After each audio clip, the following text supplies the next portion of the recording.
Tidak ada sebarang perbincangan mengenai kemungkinan timbalan Presiden PKR Nurul Izzah Anwar mengambil alih jawatan Menteri Besar Selangor.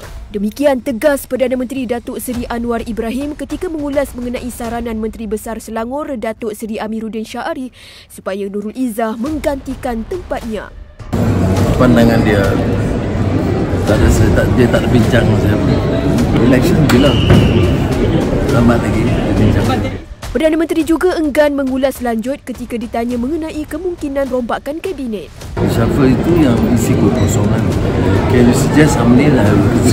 There were 2-3 vacancies at least. One name. Okay. We'll think of more.